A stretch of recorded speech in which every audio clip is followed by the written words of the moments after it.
Eu estive meditando, salve o melhor juízo, você que é o professor, no capítulo 13 do livro do Apocalipse, e eu percebi ali três personagens naquele capítulo. O da dragão, né, que está relacionado com a pessoa de Satanás. Ali tem uma besta que subiu do mar, né? E no mesmo texto tem uma outra besta que subiu da terra. E aí me parece que nesse capítulo está a chamada Trindade Satânica, né? Que é o dragão, o anticristo e o falso profeta.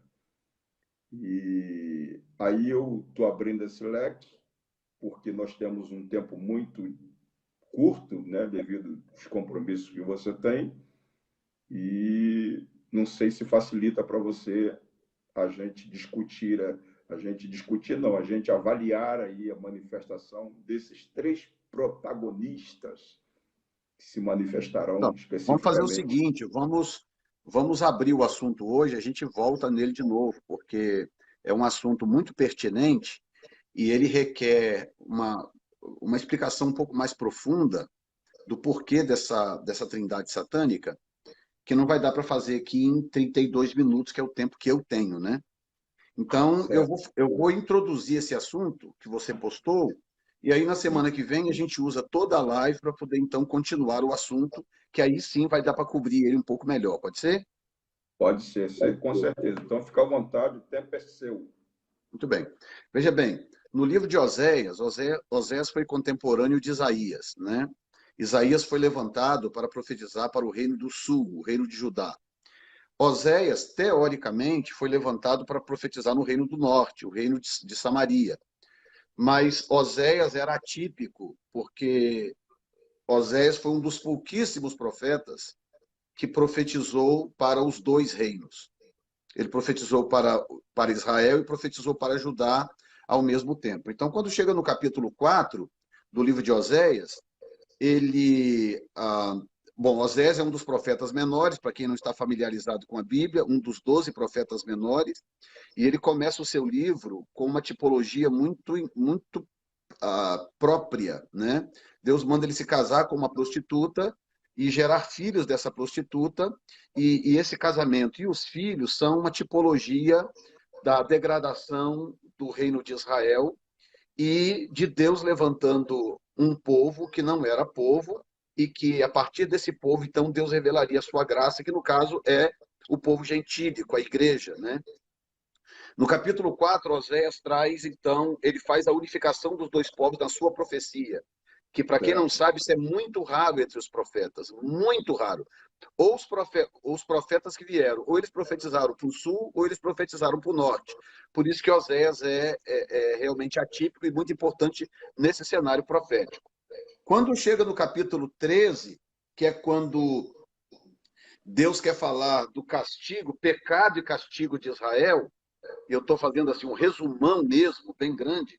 Quando chega do capítulo 13, o Senhor diz algo muito curioso que nos reporta depois para Ezequiel. Ele diz assim, Oséias capítulo 13, versículo 1. E quando Efraim falava, tremia-se, foi exalçado Israel, mas ele fez-se culpado em Baal e morreu. E agora multiplicaram-se pecado e da sua prata fizeram uma imagem de fundição, ídolos segundo o seu entendimento, todos obra de artífices dos que dizem os homens que sacrificam beijam os bezerros.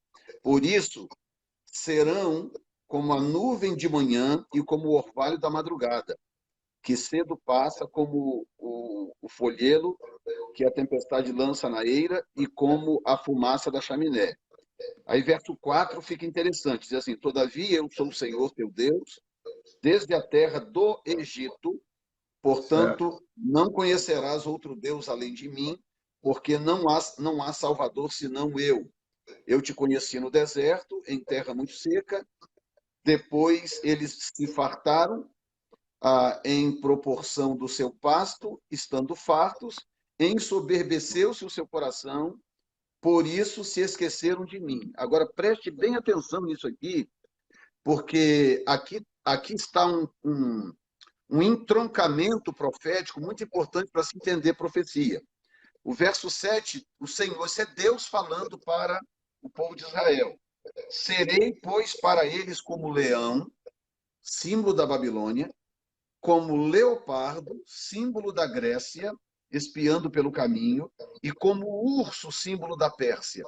Aparece em Oséias, isso 120 anos antes das profecias de Daniel. Tá? Mais de 100 anos antes das profecias de Daniel. Ele está falando, serei, pois, para eles como leão, como leopardo espiarei no caminho, como urso que tem perdido seus filhos, os encontrarei, lhes romperei as teias do seu coração e ali os devorarei. Como leão, as feras do campo os despedaçarão. Aí quando você chega em Daniel capítulo 7, Daniel tem a visão dos impérios que, a partir da Babilônia, que viriam subsequentemente, e a visão é exatamente de um leão para a Babilônia, de um urso para a Pérsia e de um leopardo para a Grécia. Tá? Quando chega em Apocalipse capítulo 13, nós temos os 3 animais de novo, simbolizando a besta, porque não sei quem sabe desse detalhe, mas a besta é uma coisa e o anticristo é outra coisa. Tá? A besta é o sistema que permite o surgimento do anticristo. Tá? Então, nós temos 2 pessoas que se revelarão no tempo do fim. Uma é o falso profeta e o anticristo. A função do falso profeta é fazer com que a terra adore o anticristo, se curve diante do anticristo. Essa é a função do falso profeta. Tá? E aí, em Apocalipse capítulo 13, nós temos João falando, eu me pus sobre a areia do mar e vi subir do mar uma besta que tinha 7 cabeças e 10 chifres. Essa besta aqui não é o anticristo, essa besta é o sistema que se levanta para gerar o anticristo, assim como a tribo de Judá precisa gerar o Messias. Então, Satanás também tem um sistema que gera o seu anticristo. Tá? E diz que 7 cabeças e 10 chifres, e sobre os chifres 10 diademas, e sobre as cabeças um nome de blasfêmia. Verso 2. E a besta que vi era semelhante ao leopardo, e os pés como de urso, e a boca como de leão. Então, os 3 animais de Oséias 13, os 3 animais de Daniel 7 e os 3 animais de Apocalipse são idênticos. E em nenhum dos textos, nem no texto de Daniel, nem no texto de Oséias e nem no texto de João, no Apocalipse, aparece a Babilônia. Aparece Roma, tá? Porque Roma é um animal indescritível que morre no capítulo 7 de Daniel, dando a entender que quando terminasse o tempo de vida do Império Romano, que termina definitivamente, bom, o Império Romano tem 2 fins, né? Tem 453, que é quando o Império se divide, e 1556, que é quando o Império Otomano toma Constantinopla, né? Agora, escute bem, quando o Império Otomano,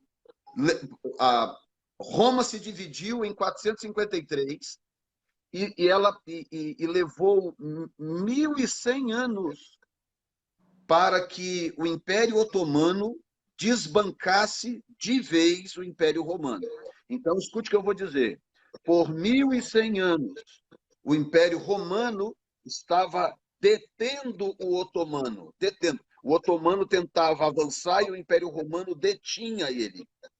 Só que o Império Romano precisava cair para se levantar o otomano para que o Islã nascesse.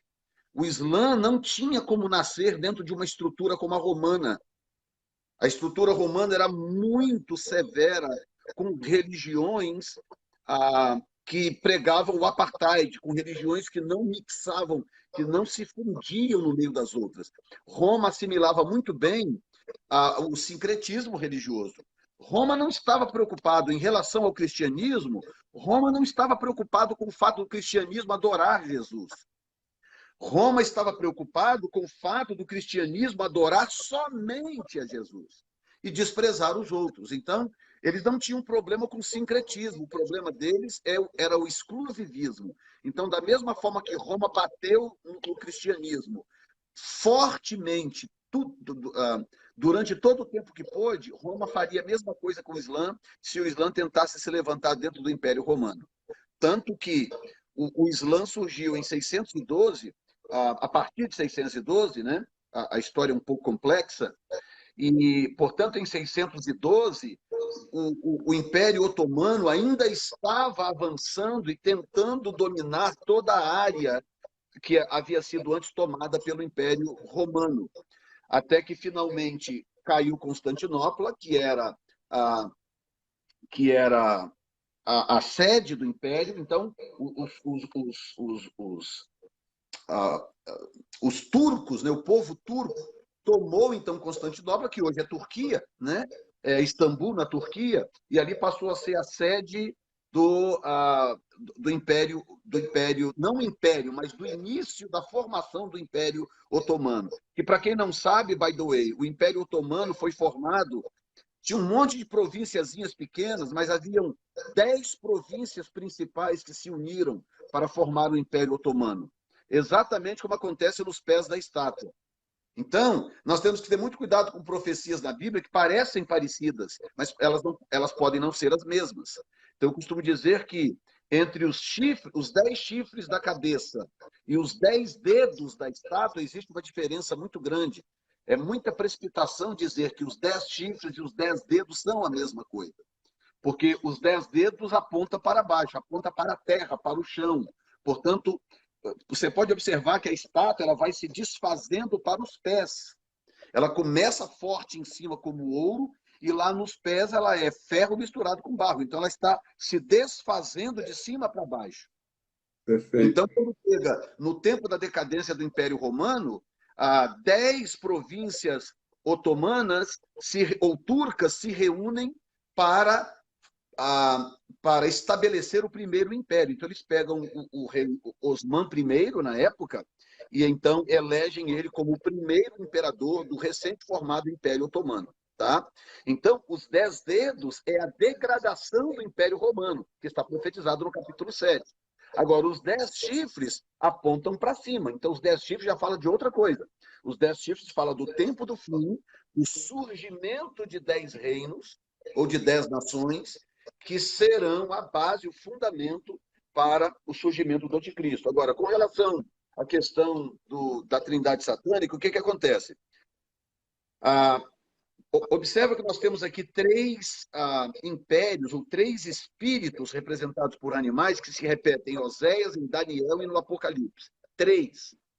Agora, veja bem, se pode ser coincidência uma coisa dessa, o que Daniel diz no capítulo 7, e eu já vou conectar com Ezequiel, porque realmente, infelizmente, hoje o nosso tempo correu, mas ele diz que, versículo 11 diz assim, Daniel capítulo 7, versículo 11. Então estive olhando por causa da voz das grandes palavras que provinha da ponta. Isso aqui é o Império Romano, tá? Estive olhando até que o animal foi morto. Morto, gente. E o seu corpo desfeito. Exatamente o que aconteceu com o Império Romano. O Império Romano ele não passou como os demais. O Império Romano ele não foi conquistado de uma vez como os demais. Todos os outros impérios do passado foram conquistados em uma ou 2 batalhas. O Império Romano não. Ele foi se desfazendo em 1000 anos. Levou 1000 anos o processo de derretimento do Império Romano. E é isso que o texto está dizendo. Estive olhando até que o animal foi morto, o seu corpo desfeito, porque ele começa com ferro, termina em barro, e entregue para ser queimado pelo fogo. Essa questão do fogo aqui é interessante, porque em Apocalipse 17, 16, fala, inclusive, que o que sobrou do Império Romano é o catolicismo romano. E no capítulo 17, versículo 16, diz que a besta, que é o sistema do anticristo, vai incendiar a mulher, que é a prostituta, que é Roma. Está entendendo? E o texto está dizendo que volta um pouquinho, porque...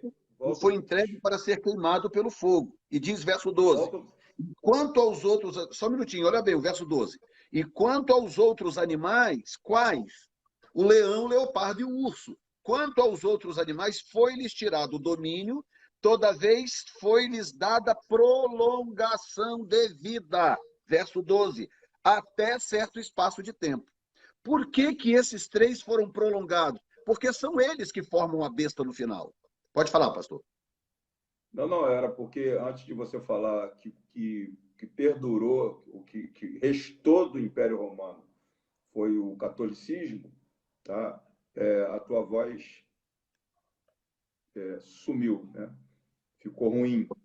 Então, por isso que eu queria que você voltasse ao pensamento para o pessoal pegar o que você havia dito. O que eu estou dizendo é o seguinte, é que o que sobrou do Império Romano em si é o catolicismo romano, porque o catolicismo romano nasceu dentro do Império Romano. E o catolicismo romano se deu bem porque ele é sincretista, né? Você vê que o catolicismo romano tem elementos de culto do candomblé e da umbanda. Então, o catolicismo romano é sincretista, por isso que ele sobreviveu dentro do Império Romano. O Islã não sobreviveria. O Islã teria dificuldade de se firmar dentro do Império Romano, porque o Islã ele tem uma filosofia um pouco parecida com o cristianismo e o judaísmo. Ou seja, eles só aceitam adorar o Deus que eles acreditam ser verdadeiro e eles só aceitam fazer isso com o sistema de culto deles. Todos os outros são considerados inimigos. Então, dentro do Império Romano, eles não vingariam. Por isso que, na semana passada, eu falei que essa história de aquele que o detém, que muita gente erroneamente diz ser o anticristo, erroneamente, basta pesquisar o grego que você vai ver que não tem como ser o anticristo, porque a palavra deter ali, ela vem de uma raiz grega que significa deter com violência, a força. É uma palavra usada para questões militares, inclusive. Então, é muito mais provável que essa questão de deter se cumpriu exatamente quando o Império Romano foi removido. Então, diz que ele não poderá se manifestar enquanto não for removido aquele que o detém. O que é que estava detendo? O Império Romano. Ele caiu, veio o otomano, e dentro do otomano, então, nasceu o sistema que daria luz ao anticristo lá na frente. Agora, a profecia, gente, é uma coisa curiosa. Por quê? A profecia conecta coisas que estão separadas pelas eras. Entendeu? O cego de Jericó olha para Jesus e diz, Jesus, filho de Davi, tem compaixão de mim. Como assim? Se entre Jesus e Davi tem centenas e centenas de anos.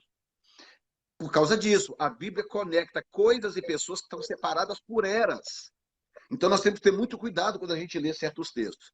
Aí, quando chega em Ezequiel 18, muito bem, o que Deus está dizendo em Oséias? Está dizendo o seguinte, olha, eu vou castigar vocês, e eu vou castigar vocês usando o leão, o leopardo e o urso.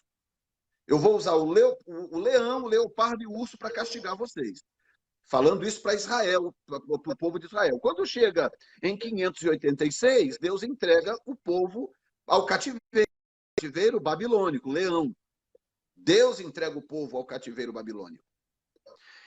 Na primeira leva foram Daniel e Ezequiel, Daniel, Sadraque, Mesaque e Abidnego, e Ezequiel foram na primeira leva, né?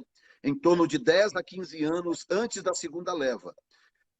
Quando Ezequiel está lá no cativeiro, capítulo 8 do livro de Ezequiel, Deus fala assim, Ezequiel, vem cá que eu quero te mostrar uma coisa. Pega ele pelos cabelos e transporta. Entra no templo, eu vou te mostrar por que eu tive que destruir a cidade, mandar o povo para o cativeiro, e por que eu vou ter que destruir o templo. Isso é Deus falando com Ezequiel, Ezequiel capítulo 8. Aí Ezequiel cava na parede, é uma visão, é um arrebatamento, ele cava e entra dentro do templo. Quando ele entra dentro do templo, o que ele vê? Ele vê os sacerdotes e os anciãos de Israel adorando a trindade satânica. O Deus Sol, a rainha dos céus e o Deus Filho. Porque essa cultura da trindade satânica, ela é muito antiga. Ela é desde os primórdios do nascimento da Babilônia. A história começa com Nimrod, Samíramis e o filho deles, Tamuz. Né? Samíramis casa com Nimrod, né? Eles eram parentes de alguma forma. Uns dizem que ele era irmão, outros dizem que ela era mãe de Nimrod. Há um conflito aí, mas eles eram parentes. E aí ela se casa com Nimrod. Então o que acontece? Nimrod era um cara muito, muito, muito mal, muito mal. E chega um ponto que Nimrod é morto, eles espalham os pedaços dele, esquartejam o cara, espalham os pedaços. Samiramis, muito esperta, muito inteligente, o que ela fez? Ela criou uma doutrina de que Nimrod tornou-se o Deus Sol e assuntou aos céus. E que agora ela estava grávida do filho Tammuz. E ela criou uma doutrina dizendo, e eu estou grávida, e ele foi assunto aos céus, ele está agora no céu zelando por nós, e ele enviou o seu filho para poder advogar em seu lugar. Então, quando ela teve o seu filho que nasceu, o seu filho passou a ser tratado como um deus. E ela manipulava os sacerdotes contar para ela os segredos do povo. E ela, então, controlava o povo porque ela conhecia os segredos do povo. Assim nasceu a cultura do Deus Sol, que no Egito era Ra, na cultura babilônica era Nimrod, ou simplesmente chamado de Deus Sol, né? Na cultura romana era Júpiter, né? Aí vem a deusa, a rainha dos céus, que no Egito era Ísis, na cultura babilônica era Ishtar, né? E por aí vai. Então só mudam os nomes. Portanto, essa trindade satânica vem de longe, de muito tempo. Agora, escute essa. Essa é forte, tá? Nós temos 3 animais, 3 nações e uma trindade satânica. Nós temos o Deus Sol, que prevalecia na Babilônia. Perdão, nós temos a rainha dos céus, que prevalecia na Babilônia. Nós temos o Deus Sol, que prevaleceu na Grécia. E nós temos o Deus Filho, Tammuz, que prevaleceu na Pérsia. Então, nós temos 3 entidades que tinham uma relação estreita com esses 3 reinos representados em Oséias, no Apocalipse e em Daniel 7. 3 entidades. Então, quando você colocou muito bem aí numa das suas lives, você colocou esses 3 personagens como equivalentes ao que vai acontecer no tempo do fim, eles estão realmente conectados. Quanto tempo eu tenho? Ok, tenho 11 minutos. Olha o que diz. Se tiver alguma coisa a adicionar, pastor, aproveita, porque eu estou embalado aqui, hein? Vai embora, que o tempo é seu, eu não tenho como nem entrar. Ok, olha bem. 2 textos da Bíblia muito curiosos. O primeiro está em Apocalipse, capítulo 13, versículo 11. Tá? Diz assim, e vi subir da terra outra besta. A primeira besta é o sistema que traz o anticristo. A segunda besta já é uma pessoa, porque ele é o falso profeta que vai dar voz ao anticristo. Vi subir da terra outra besta, e tinha 2 chifres semelhantes ao de um cordeiro. E vi subir da terra outra besta, e tinha 2 chifres semelhantes a um cordeiro, e falava como dragão. Portanto, o poder dessa besta está na boca, é o que ela fala. Tá? Aí diz assim, exerce todo o poder da primeira besta. Qual é a primeira besta? É o sistema que se levantou para gerar o anticristo. Na sua presença, e faz que a terra e os que nela habitem adorem a primeira besta, que agora é o produto final, que é o anticristo, cuja chaga mortal fora curada. A gente pode falar sobre essa chaga mortal na próxima, que hoje não daria tempo. E faz grandes sinais, de maneira que até fogo faz descer do céu a terra à vista dos homens. Tem um escatólogo aqui nos Estados Unidos chamado Perry Stone, que é um dos melhores do mundo para mim. Ele diz que a palavra que faz descer fogo do céu aqui no grego sugere que pode ser nuclear, pode ser armas nucleares, tá? Porque a gente pensa sempre de forma romântica, né? Faz descer fogo do céu, como? Aí o cara vai falar e vai descer fogo do céu. Não, pode ser uma arma nuclear que desce do céu, incendeia e destrói uma cidade, né? E aí ele diz assim, engana os que habitam na terra com sinais que lhe foi permitido que fizesse em presença da besta, dizendo aos que habitam na terra que fizesse uma imagem à besta, que recebera ferido mortal e foi a espada e vivia. Então eu quero que vocês guardem o seguinte, é uma besta que tem 2 chifres semelhante a um cordeiro.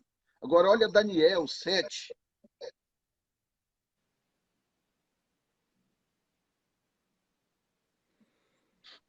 Agora, também é interessante aí que o poder das duas bestas vem do dragão, né? Sim, sempre. Sempre do dragão. Sempre.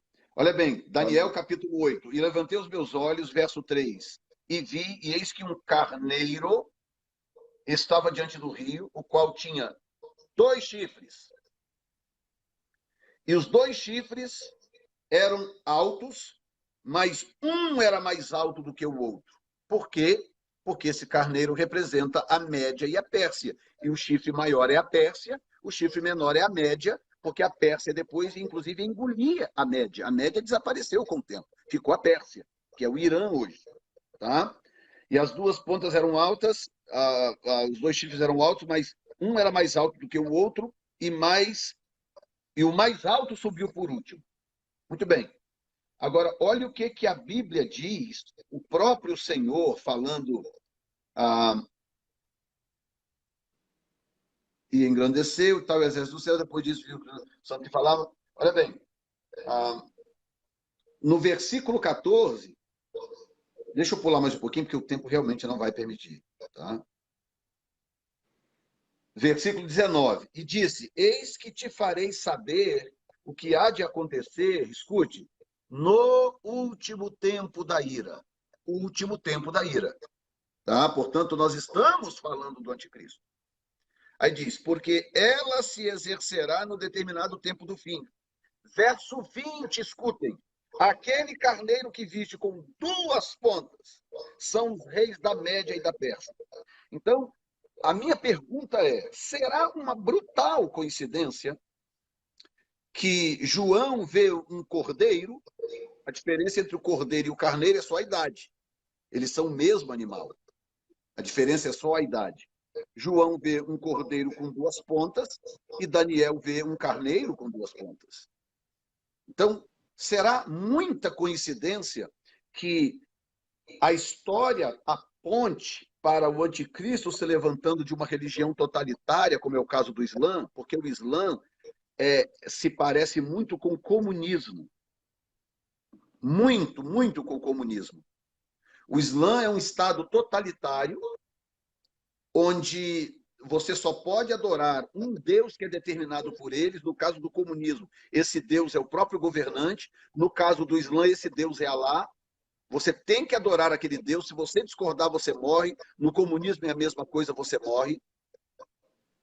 Tanto no comunismo como no Islã, a mulher é diminuída, a mulher tem menos valor. No Islã, a mulher não tem valor nenhum, absolutamente nenhum. Agora, há pouco tempo atrás, que eles permitiram na Arábia Saudita as mulheres tirarem carteira de motorista, mas não adianta de nada, porque ela só pode dirigir o carro se tiver um homem do lado. Então, para que serve isso se vai ter um homem do lado com carteira de motorista? Ela só pode dirigir se tiver um homem do lado. Então, mulher não tem nenhum valor no sistema islâmico, muito parecido com o comunismo.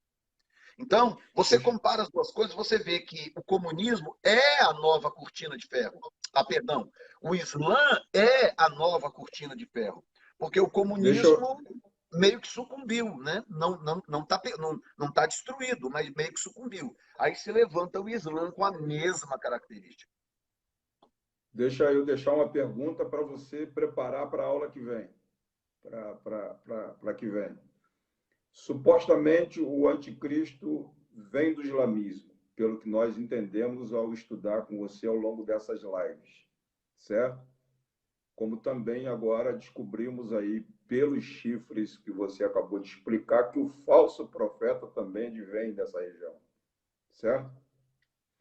A pergunta é a seguinte: possivelmente, como é que o judeu que aguarda o Messias, tá? Como é que o judeu seria ludibriado, enganado, partindo do princípio de que esse Messias não tem a sua origem judaica? Tá. Número 1, não existe nenhum versículo na Bíblia que diga que Israel vai aceitar o anticristo como Messias. Isso aí é uma outra presunção nossa. Nós deduzimos, não existe um único versículo na Bíblia, e quem estiver ouvindo aí, se conhece algum versículo, pode postar aí. Não existe um único versículo na Bíblia que diga que Israel vai aceitar o anticristo como Messias, tá? O que diz é que ele, o anticristo, ele vai fazer uma aliança com muitos. Não diz nem com todos. Uma aliança com muitos por uma semana. Então, a gente pressupõe, por causa dessa aliança, a gente pressupõe que Israel poderá confundi-lo com o Messias. Mas isso é pressuposição nossa, a Bíblia não diz. Número 2, todos os acordos de paz que Israel fez até hoje foram com muçulmanos. Trump não acabou de promover agora um acordo de paz entre Israel e os Emirados Árabes, que são islâmicos? Perfeito, não, O perfeito. acordo de paz entre Israel e o Egito, o acordo de paz entre Israel e o Líbano. Todos os acordos de paz até hoje que Israel fez, todos eles foram com os muçulmanos. Entendeu? Não, perfeito. Se eu entender que o anticristo, que Israel tem que aceitar o anticristo, eu crio um problema, porque a Bíblia não afirma isso. Eu posso deduzir, mas a Bíblia não afirma. Então eu tenho que ficar com um pé atrás, já que a Bíblia não afirma tal coisa. Entendeu? Israel pode muito bem recebê-lo, Israel pode muito bem recebê-lo como uma espécie de provisão divina para criar um ambiente de paz para a vinda do Messias. É possível, já que a Bíblia não diz claramente isso. Perfeito. Não, eu estou só abrindo um leque que, de repente, é a pergunta que está gerada na cabeça do pessoal que está conectado com a gente. Yes. Não, muita gente me faz essa pergunta. Muita gente me faz essa pergunta. Mas que não existe texto na Bíblia dizendo, afirmando que Israel receberá o anticristo como seu. Entendeu? Então ele vai fazer uma aliança, essa aliança vai durar 3 anos da semana. Quebra a aliança, e aí daí para frente é só pauleira. É quebradeira, é guerra, é morte. Entendeu? Então não vai dar nem tempo deles curtirem esse amor, né? Que vai. Não vai dar tempo, porque a destruição virá logo em seguida.